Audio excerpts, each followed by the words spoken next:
Today is very unusual for me because unlike any other day before the podcast, I actually had a speaking engagement at 5 o'clock. So from 5 o'clock to 6 o'clock, just left from Teaneck, New Jersey, speaking to eighth graders. And this is my first time speaking to a diverse room, right? It was young boys and young girls. And that was like a very different experience for me, but one that was still very rewarding. So I say all that to say, right after the talk, I was driving to come and be sure that I'm on time for this podcast. Why am I telling you this? Because I want people to see, whoever gets the chance to watch this recording, I want people to see and know how committed I am to showing up in the space that the divine has basically told me to do. Is to continue to show up no matter how many people show up, just keep showing up. So I had everything in me that wanted to say, oh, I'll cancel.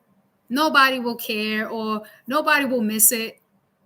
But then as I am making my way from Teaneck, I get a text from my cousin, Robin, saying, hey, I just want you to know I'm going to be on 15 minutes late. And I'm like, wow. The moment I think here it is, I'm going to cancel and nobody cares, I got my cousin Robin text me she's going to be 15 minutes late. And then I got you showing up right on time. So Kim, I say all that to say thank you for being committed to these words that I speak every week. It's not easy for me. It's not easy. It's not easy with thinking about the whole week. I'm thinking about what do I want to share, what I want to talk about. But the fact that people are actually coming and diving in and wanting to share with me. So it means the most to me. And I hope you know that my heart is to continue to show up. No matter what's going on, I got to keep showing up. So I thank you for keep choosing yourself and showing up as well. So let's dive right in. It's just me and you, but I'm so happy that I'm whether it's just me by myself, I'm going to speak, right? So give me a ready in this chat, Kim. If you're ready for tonight's discussion, give me a ready in this chat. If you're ready for tonight's discussion and title, tonight's discussion. Kim is ready. All right, let's dive in. So the last couple weeks, we've been talking about shadow work, and we've been talking about triggers. And I'm just going to keep building on the messaging each week, right? So this week is season 1, episode 9, title, Your Inner Critic is a Liar. It's time to shut it down. Your inner critic is a liar, and it's time to shut it down. Okay? When we think about our inner critic, we are thinking about the things, the negative thoughts that keep coming up for us. And in most cases, we don't know where those negative thoughts are coming from. These negative thoughts primarily come from, and this is my first point, where does it come from? It comes from our childhood experiences. They come from our traumas. And they also come from our societal conditionings. Those are the 3 places that our shadow appears, our negative mindset comes up. Oftentimes, right, when I'm sitting and I'm thinking and I'm reflecting and I how many times have you ever had just a random negative thought and you're like, I wasn't even thinking like that. Where did that come from? And truth be told, it usually comes from those 3 things. So we have to be cognizant that our thoughts are really not our own. Many times we really think when we have a thought that it is us. And I'm here to free you today to tell you that you are not your thoughts. You are not your thoughts. It's a lie. Anything that is not edifying you, lifting you up, building you up, it's a lie. It is a true lie. So the second point is that the lies that it tells you. Your inner critic, right? Its job, and it's weird because it's a separate entity from us. Its job is really to feed us fears. Its job is to keep us stuck. Its job is to keep us in the pattern of self-doubt and self-sabotage. Now, I don't know why that is, but it's certainly the job of the inner critic.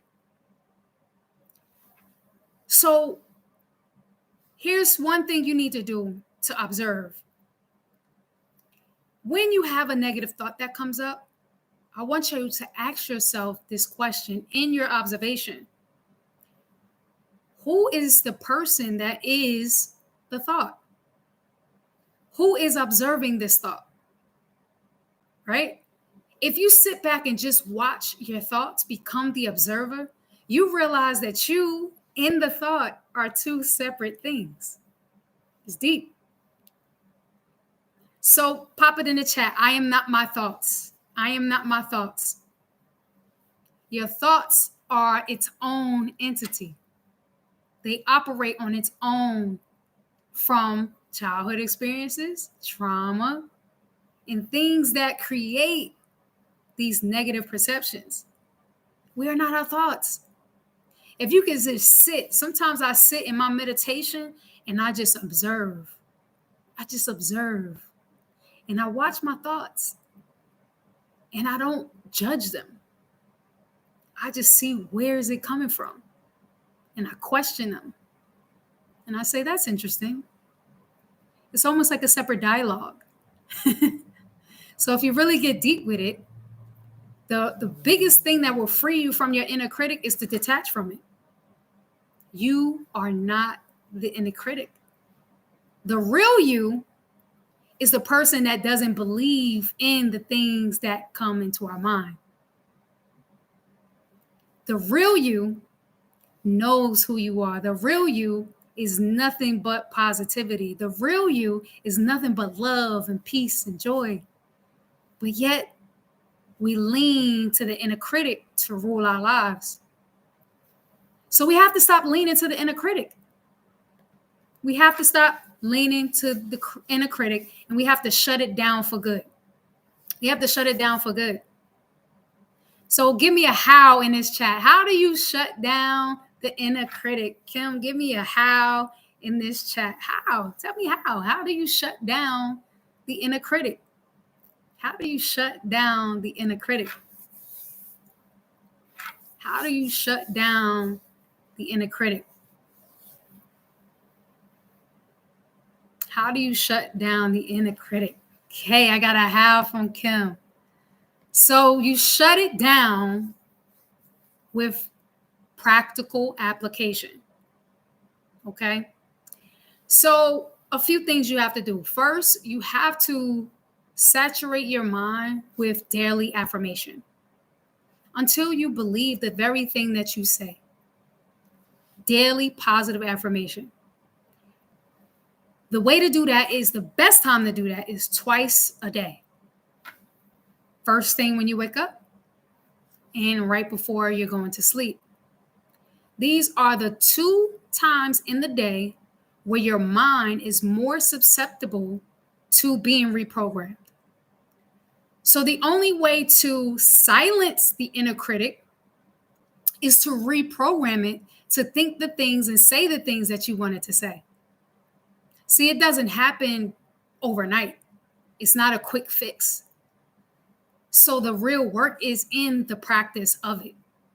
The only way to silence the inner critic is to oversaturate it with the things that you no longer wanted to say. Does that make sense, Kim?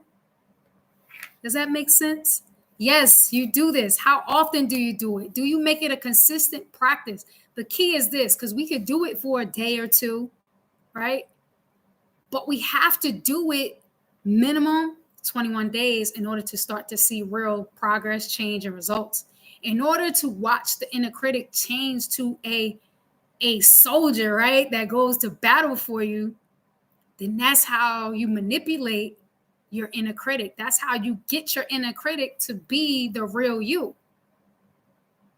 You have to shut it down. Papa, shut it down in the chat. Shut it down. We have to shut down the inner critic. We have to shut down the inner critic. So let me tell you how I shut down my inner critic. Upon starting this podcast, my inner critic wanted to continuously tell me that you're not going to be able to do this. Who do you think you are starting a podcast? And what do you think you're going to talk about every week? That's what my inner critic was telling me. Now, I had two choices. One, I can listen to that inner critic and not show up. Or I can ignore that inner critic, show up every week, give concrete knowledge, encouraging information every week, regardless of how long or short it is, and be there for the people that are ready to receive this word. Obviously, I chose the latter. And it's my 9th episode, and I don't have any intention on stopping anytime soon because I see the benefit of this work. I see the benefit of the words that I'm pouring into others. And I see the impact that is making on those who are making a commitment to actually listen to the things that I have to say. So, family, that is my word for tonight. It's short, sweet, and to the point. But another talking point is this. The reason I couldn't silence my inner critic because I have made a choice. I have made a choice in my life to become a full-time speaker, right? And in making that choice to become a full-time speaker, that means I have to do any and all things as it pertains to speaking. So what does that look like? That looks like me, what I already shared. That looks like me going to a speaking engagement at 5 o'clock, driving home to get home literally by 6:50 just to jump on this podcast at 7, only to hang up this call, finish packing, drive to Atlantic City to speak at a athletic director conference tomorrow morning. That's what I am doing, regardless of what my inner critic is telling me, because I'm a full-time speaker. I'm a full-time speaker. I'm showing up for myself. I'm showing up. I'm showing up for you, Kim. And whoever gets to watch this podcast, I'm showing up for you. So to silence the inner critic, my final point is you have to show up. You have to show up. You have to show up in your meditation. You have to show up in your affirmation. You have to show up in reprogramming your subconscious mind. That is the only way to stop the inner critic and shut it down. So that's my word for you tonight. You want to shut down that inner critic? You got to do everything that I just said. Show up, silence it, shut it down. That's my word. That's my word. That's my word for tonight. Yes, Kim, I will keep going. I have so much to instill and implore and encourage and uplift and inspire. This is what I'm going to do. This is what I'm going to continue to do. All praises to the Most High. I'm thankful. Extremely thankful. Yep. So, Kim, give me some love in this chat. Was this a blessing for you tonight? Good word. Definitely encourages you to keep going. That's all I need to hear. That's all I need to hear. When you're done, please, when we're done, give it a like and a comment in the chat. Share with other people. Get others to subscribe. Let them know that each week we bring an amazing word, regardless of who's on, who's here. And I'm so thankful for this opportunity to pour life and inspire and encourage. So thank you for your time. We are signing out season 1, episode 9. Sacred and Unfiltered podcast, here to remind you that you are the temple. And when you are honoring your temple, there cannot be an inner critic that is running the show. You got to run the show. Thank you for the safe traveling mercies. I will catch you live next week right here, 7 o'clock, episode 10. Let's go. Peace and love, family.